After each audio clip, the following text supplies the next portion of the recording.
오늘은 이사야 2장 1절부터 마지막 절까지 살펴보겠습니다. 먼저 1절부터 4절까지 말씀만 먼저 읽겠습니다. 아모스의 아들 이사야가 받은 바 유다와 예루살렘에 관한 말씀이라. 말일에 여호와의 전의 산이 모든 산 꼭대기에 굳게 설 것이요 모든 산 위에 뛰어나리니 만방이 그리로 모여들 것이라. 많은 백성이 가며 이르기를 오라 우리가 여호와의 산에 오르며 야곱의 하나님의 전에 오르자. 그가 그의 길을 우리에게 가르치실 것이라.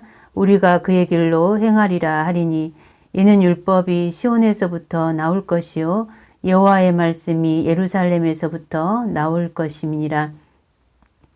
그가 열방 사이에 판단하시며 많은 백성을 판결하시리니 무리가 그들의 칼을 쳐서 보습을 만들고 그들의 창을 쳐서 낫을 만들 것이며 이 나라와 저 나라가 다시는 칼을 들고 서로 치지 아니하며 다시는 전쟁을 연습하지 아니하리라.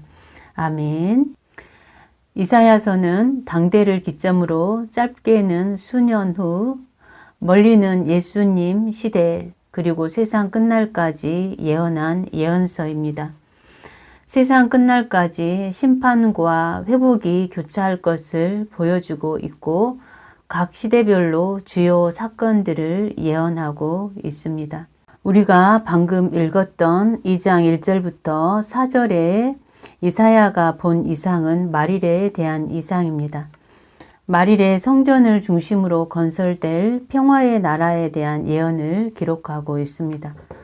말일에 여호와의 성전으로 만방이 모여들고 그들이 여호와의 말씀에 순복할 것이며 여호와께서 나라와 백성들을 심판하시고 이후에는 완전한 평화가 세워질 것을 예언하고 있습니다. 2절을 보면 말일에 여호와의 전의 산이 모든 산 꼭대기에 굳게 설 것이요 모든 작은 산 위에 뛰어나리니 만방이 그리로 모여들 것이라 말씀하고 있습니다. 본문에서 말씀하고 있는 말일은 마지막 날이라는 뜻인데 우리가 살고 있는 신약 시대를 말합니다. 여호와의 전의 산은 하나님의 성전이 세워졌던 시온산을 말하는 것인데 본절에서는 시온 곧 예루살렘의 부흥에 대한 예언입니다. 여호와의 전의 산이 모든 산 꼭대기에 굳게 서고 작은 산 위에 뛰어나게 된다는 것은 예루살렘이 세계 만방에 결정적인 영향을 끼치는 곳이 될 것이라는 예언입니다. 시온산은 해발 600여 미터에 불과합니다. 우리나라 관악산 정도의 높이입니다. 결코 낮은 산은 아니지만 그러나 시온산 주변 지대가 전체적으로 높기 때문에 실제로 보면 작은 언덕과도 같습니다. 시온산이 있는 예루살렘은 세상의 수많은 도시들 가운데 아주 미미한 그러한 한 도시에 불과하지만 영적인 측면에서 볼 때 예루살렘은 신약시대의 타의 추종을 불허할 만큼 부흥하였습니다. 영적으로 볼 때에 오늘날 예루살렘은 모든 산 꼭대기에 우뚝 섰습니다. 예루살렘에서 만왕의 왕이시고 만민의 구주가 되시는 예수님께서 구속 사역을 이루심으로써 만민이 주목하고 사모하는 곳이 되었습니다. 하나님의 교회가 이 땅에 세워지기 이전에 세상에는 수많은 세속 종교와 사상들이 사람들을 지배하고 있었습니다. 그러나 교회가 이 땅에 세워지면서 상황은 완전히 바뀌게 되었습니다. 사람들에게 크게 영향을 끼쳤던 세속 종교와 사상들은 하나님의 교회와 복음 아래로 낮아지게 되었습니다. 그리고 마침내 교회와 복음은 온 땅에 우뚝 솟게 된 것입니다. 물론 세계적으로 반기독교적인 문화와 사상이 끊임없이 기독교를 위협하고 있고 먼저 기독교를 받아들였던 국가들에서도 기독교적인 가치관이 무너지고 교회 안으로 세속적인 문화와 가치관이 들어와서 기독교를 변질시키기도 합니다. 그러나 하나님은 심판과 구원을 통해서 하나님의 나라를 이루어 가실 것이고 하나님의 열심히 하나님의 뜻을 이 땅 가운데 성취하실 것입니다. 하나님의 말씀은 진리고 진리는 거짓을 무너뜨리게 되어 있지요. 이 세상에 인간을 구원할 수 있는 분은 오직 예수 그리스도 뿐이고 그 진리는 2000년 전부터 지금까지 생명력 있게 전파되고 있으며 진리가 전해지는 곳마다 지금도 많은 영혼들이 살아나고 있습니다. 3절에 많은 백성이 가며 이르기를 오라 우리가 여호와의 산에 오르며 야곱의 하나님의 전에 이르자 그가 그의 길을 우리에게 가르치실 것이라 우리가 그 길로 행하리라 하리니 이는 율법이 시온에서부터 나올 것이요 여호와의 말씀이 예루살렘으로부터 나올 것이라 이렇게 말씀합니다.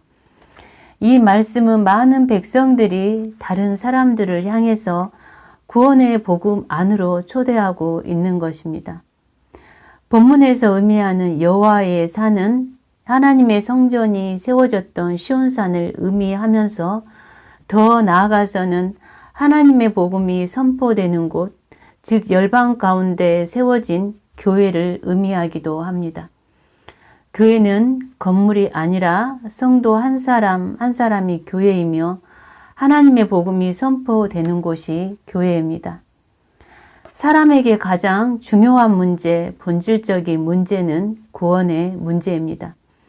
죄 아래에 있는 인간은 누구나 죽음에 이르게 됩니다.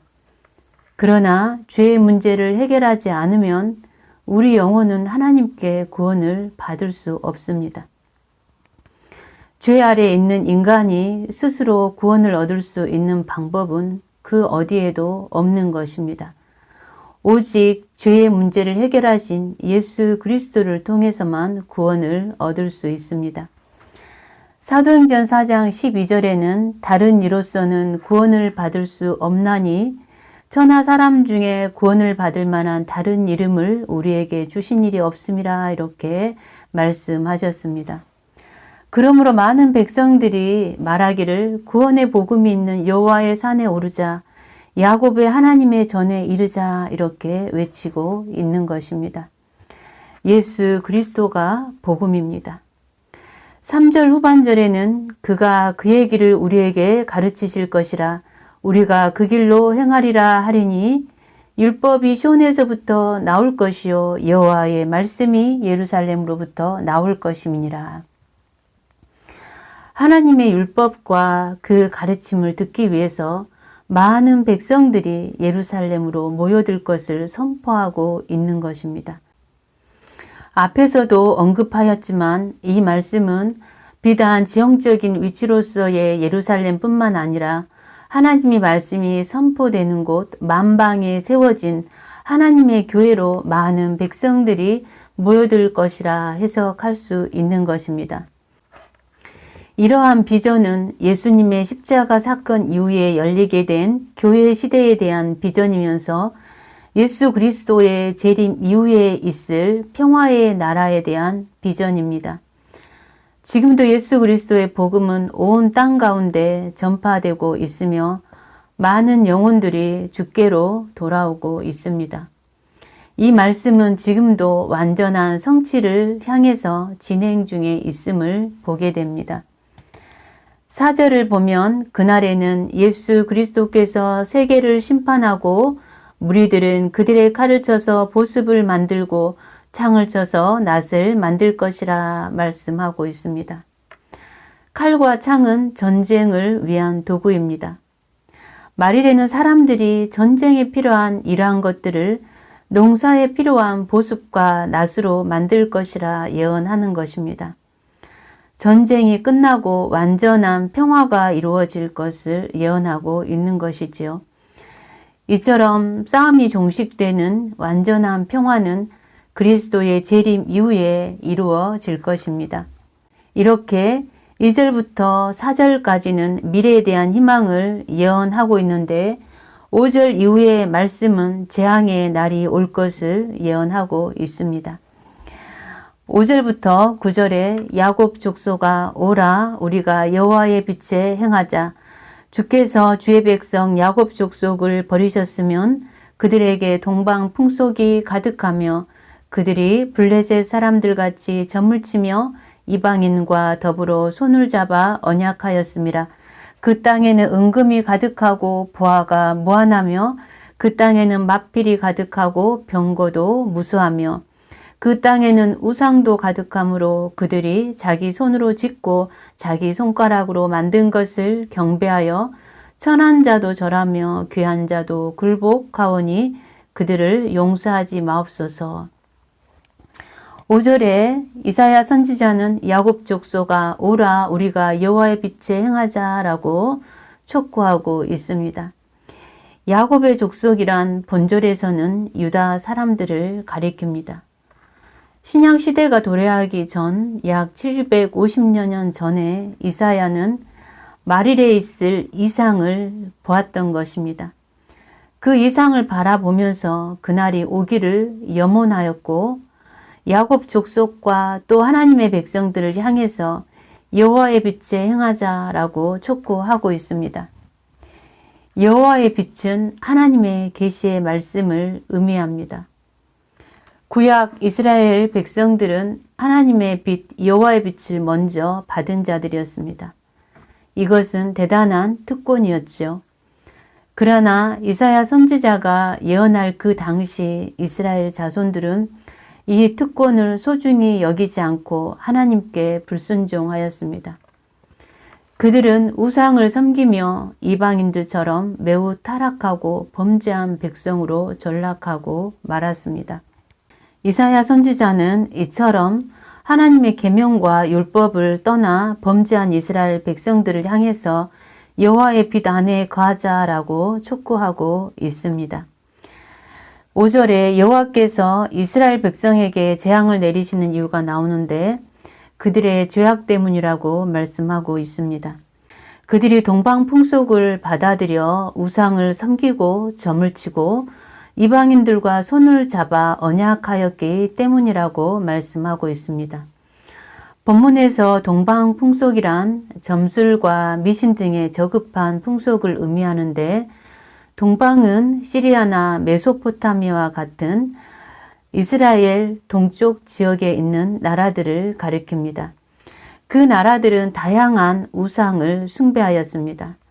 그들이 섬기던 우상은 팔레스틴 원주민들에게 영향을 미쳤을 뿐만 아니라 북이스라엘과 남유다에게까지 영향을 미쳤습니다.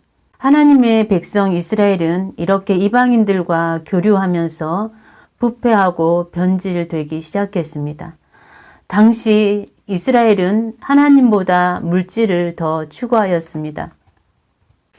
이사야가 사역할 당시 우시야 왕과 요담 왕, 아하스 왕, 히스기야 왕 때에는 유다가 매우 부요했습니다. 이때 이스라엘은 물질적 풍요는 누렸지만 하나님을 의지하지 않고 자신들이 소유한 물질의 힘을 의지하는 불신앙의 함정에 빠져들게 되었습니다. 그들에게 물질적인 풍요를 주신 분이 하나님이었지만 그들은 깨닫지 못하고 오히려 하나님께 불순종하였던 것입니다. 7절을 보면 그 땅에는 은금이 가득하고 부하가 무한하며 그 땅에는 마필이 가득하고 병거가 무수하다고 말씀하고 있습니다. 이 말씀은 유다가 물질적으로나 군사적으로 얼마나 번성하였는지 잘 보여줍니다. 우시야 시대의 유다는 물질적으로나 군사적으로 솔로몬 시대 이후로 가장 번성하였습니다. 그러나 그러한 세속적인 번영이 유다로 하여금 교만하게 하고 타락하게 하였음을 말씀하고 있습니다. 하나님께서 그들을 축복하셔서 번성하게 되었는데도 그들은 그것을 알지 못하고 오히려 하나님을 배신하고 하나님을 떠나 다른 우상을 섬기며 물질을 하나님보다 더 사랑하게 되었습니다. 물질이 많아져서 하나님을 떠나게 된다면 그 물질은 축복이 될 수 없습니다. 결국 선민 이스라엘은 하나님보다 물질을 더 사랑하게 되면서 선민으로서의 정체성을 상실하고 말았습니다. 8절에서 9절에는 그 땅에는 우상도 가득하므로 그들이 자기 손으로 짓고 자기 손가락으로 만든 것을 경배하며 천한 자도 절하며 귀한 자도 굴복하오니라고 말씀하고 있습니다. 하나님의 나라인 유다에 우상이 가득하였는데 그들은 이방 우상인 바알과 아세라와 몰렉과 다곤 등을 여호와와 함께 섬겼습니다.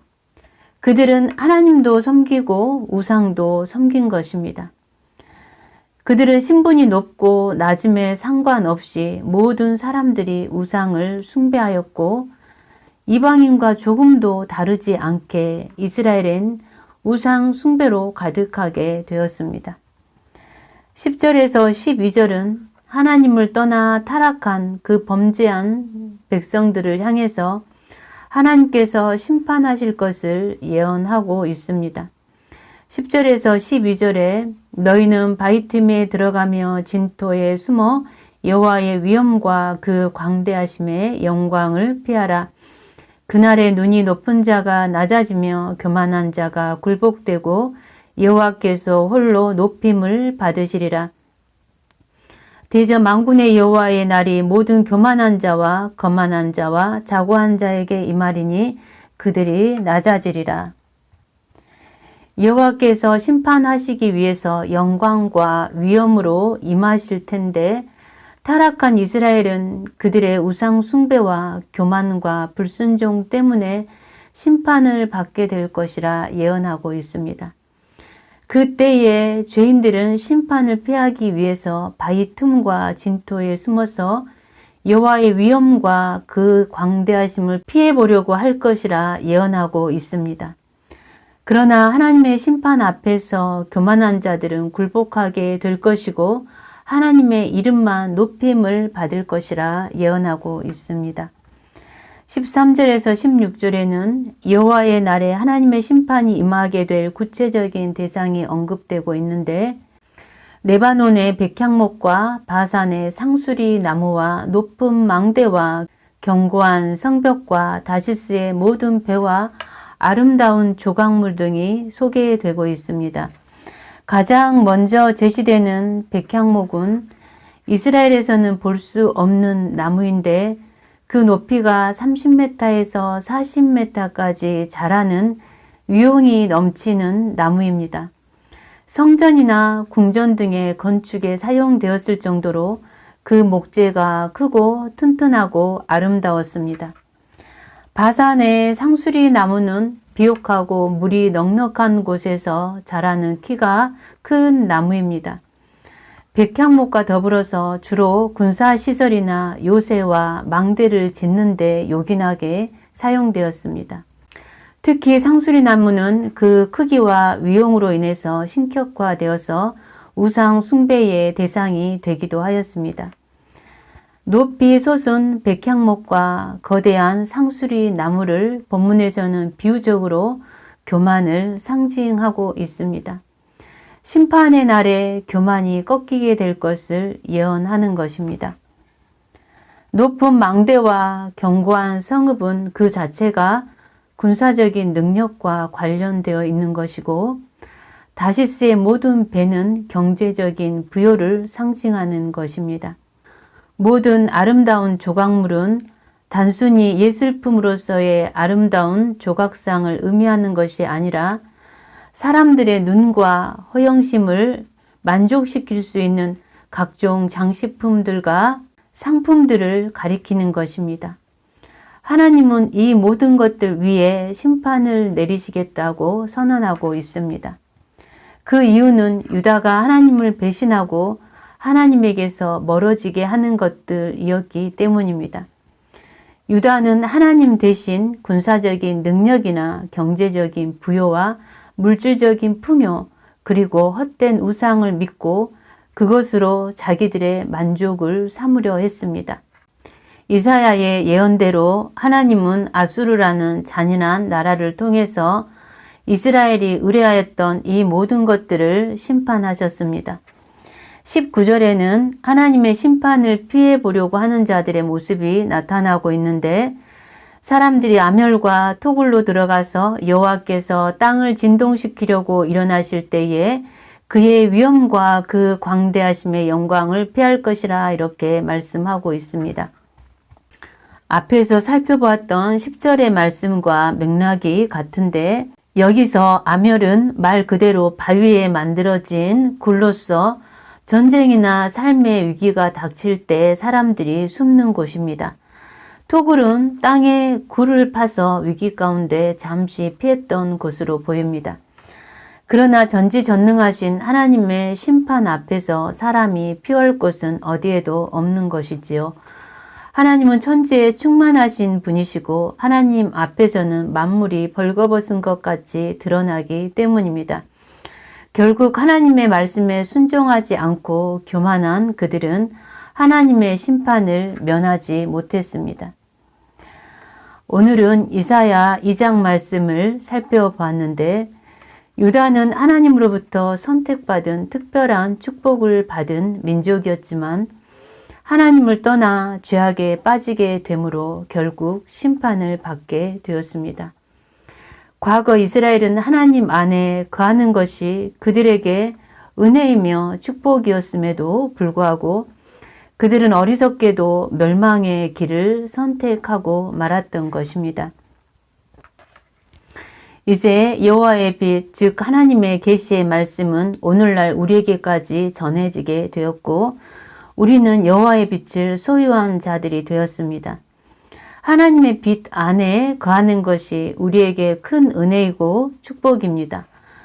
그러나 하나님의 빛을 소유하였지만 하나님의 뜻대로 살지 않는다면 과거 이스라엘 백성들처럼 우리에게도 하나님은 심판의 몽둥이를 드실 것입니다. 그러나 하나님의 심판은 하나님의 백성들로 하여금 회개하고 돌이키게 하기 위함이지요. 하나님의 빛 안에 거하는 자들의 모습은 거룩한 삶으로서 하나님의 백성으로서의 정체성을 드러내며 살게 됩니다. 성경은 우리 자신을 비추는 거울입니다. 혹시라도 우리가 과거 이스라엘 백성들처럼 하나님께 불순종하고 있는 모습이 깨달아진다면 하나님의 빛 안에 거하는 신앙으로 회복되어야 할 줄 압니다. 이스라엘 백성들은 물질이 그들의 우상이 되면서 하나님께 불순종하게 되었고 교만에 빠지게 되었습니다. 물질 자체가 죄가 될 수는 없지만 이러한 것들이 우상이 되어질 때 신앙이 타락하게 되고 교만에 빠지게 됨을 성경을 통해서 우리는 보았습니다. 물질도 하나님 안에 거하는 것임을 알고 물질뿐만 아니라 그 어떠한 것도 하나님보다 우선시 될 수 없음을 알아야 합니다. 하나님은 이사야 선지자를 통해서 말일에 있을 비전을 보여주셨고 우리는 이사야가 보았던 그 비전 속에서 지금 살아가고 있습니다. 물론 그 비전이 완전히 성취되지 않았지만 완전한 성취를 향해서 우리는 지금 나아가고 있는 것입니다. 예수 그리스도의 복음, 그 진리의 복음이 만방 가운데 전파되어 모든 산들 위에 우뚝 섰습니다. 다른 곳에서는 구원이 없습니다.